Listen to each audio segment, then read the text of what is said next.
আচ্ছা ভাবুন তো, এমন একটা দেশ যার আয়তন ছিল চাঁদের উপরিভাগের সমান, যাদের কাছে ছিল হাজার হাজার পারমাণবিক বোমা আর পৃথিবীর সবচেয়ে শক্তিশালী সেনাবাহিনী, যাদের ইশারায় পুরো দুনিয়া কাঁপত। কিন্তু হঠাৎ একদিন সকালে ঘুম থেকে উঠে দেখা গেল সেই বিশাল দেশটি আর নেই। তাসের ঘরের মতো ভেঙে চুরমার হয়ে গেল। কিভাবে সম্ভব হলো এটা? কেন সোভিয়েত ইউনিয়ন ধ্বংস হলো?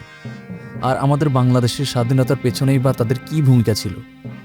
আজকের ভিডিওতে আমরা একদম সহজ ভাষায় এর রহস্য সমাধান করব। ভিডিও শুরু করা যাক। 1922 সালের ভ্লাদিমির লেনিনের নেতৃত্বে 15টি রাষ্ট্র নিয়ে গঠিত হয় সোভিয়েত ইউনিয়ন। এদের মূল মন্ত্র ছিল সমাজতন্ত্র, অর্থাৎ সবকিছুর মালিক হবে সরকার, কেউ গরিব থাকবে না, সবাই সমান সুযোগ পাবে। কিন্তু এর আসল শক্তি পরীক্ষা হয় দ্বিতীয় বিশ্বযুদ্ধে। 1941 সালে হিটলার যখন সোভিয়েত ইউনিয়ন আক্রমণ করেন, তখন সবাই ভেবেছিল সোভিয়েতের পতন নিশ্চিত, কিন্তু তারা দমে যায়নি। রক্তক্ষয়ী যুদ্ধে 2,70,00,000 মানুষের জীবনের বিনিময়ে তারা হিটলারের নাজি বাহিনীকে পরাজিত করে বার্লিন দখল করে নেয়। এই জয়ই সোভিয়েত ইউনিয়নকে সাধারণ দেশ থেকে পৃথিবীর অন্যতম শ্রেষ্ঠ সামরিক শক্তিতে পরিণত করে। দ্বিতীয় বিশ্বযুদ্ধ শেষ হতে না হতেই শুরু হলো এক অন্যরকম লড়াই। কোনো রক্তক্ষয়ী যুদ্ধ নয়, বরং কে কার চেয়ে বেশি শক্তিশালী তার এক বিশাল অহংকারের লড়াই। একেই বলা হয় কোল্ড ওয়ার বা শীতল যুদ্ধ। এই লড়াই ছড়িয়ে পড়েছিল 3টি প্রধান জায়গায়: অলিম্পিক মাঠ, বিজ্ঞানের ল্যাবরেটরি আর মহাকাশের বিশালতায়। তখন অলিম্পিক মানে কেবল খেলা ছিল না, ছিল দেশের সম্মানের লড়াই। সোভিয়েত ইউনিয়ন আর আমেরিকা দুই দেশে চাইতো মেডেল তালিকায় 1 নম্বরে থাক। যদি সোভিয়েত অ্যাথলেটরা বেশি সোনা জিতত, তবে তারা প্রচার করত যে তাদের সমাজতন্ত্রই সেরা। আবার আমেরিকা জিতলে বলতো তাদের গণতন্ত্রই শ্রেষ্ঠ। বিশেষ করে বাস্কেটবল আর হকির লড়াইগুলো তখন আক্ষরিক অর্থে যুদ্ধে রূপ নিত। এরপর শুরু হলো অস্ত্রের ঝনঝনানি। আমেরিকা যখন অ্যাটম বোমা বানালো, সোভিয়েত ইউনিয়ন মাত্র কয়েক বছরের মাথায় তার চেয়ে শক্তিশালী হাইড্রোজেন বোমা তৈরি করে বিশ্বকে কাঁপিয়ে দিল। দুই দেশই হাজার হাজার এমন সব মিসাইল বানিয়েছিল যা দিয়ে পুরো পৃথিবীকে একবার নয়, কয়েকবার ধ্বংস করা সম্ভব।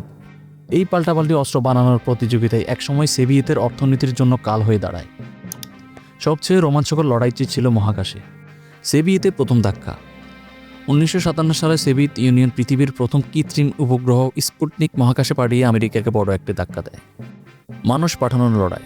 1961 সালে সোভিয়েত ইউনিয়নের ইউনি গ্যাগারিন প্রথম মানুষ হিসাবে মহাকাশে ঘুরে এসে রেকর্ড তৈরি করেন। অপরদিকে আমেরিকার পাল্টা জবাব। এই হার সহ্য করতে না পেরে আমেরিকা ঘোষণা করলো তারা চাঁদে মানুষ পাঠাবে। 1969 সালে নীল আর্মস্ট্রং যখন চাঁদে পা রাখলেন, তখন লড়াই আবার সমান সমান হয়ে গেল। ভাবুন তো, পৃথিবী তখন এমন এক অবস্থায় ছিল যেখানে এক দেশের একটা ভুল সিদ্ধান্তই পুরো দুনিয়াকে ছাই করে দিতে পারত। কিন্তু এই শ্রেষ্ঠত্বের লড়াই শুধু সোভিয়েত ইউনিয়নকে সাময়িকভাবে শক্তিশালী করেছিল, আবার এই প্রতিযোগিতার বিশাল খরচই তাদের তাসের ঘরের মতো পতনের দিকে ঠেলে দিয়েছিল। এখন চলুন ফিরে যাই 1971 সালে। আমাদের মুক্তিযুদ্ধের সময় দুনিয়া দুই ভাগে বিভক্ত ছিল।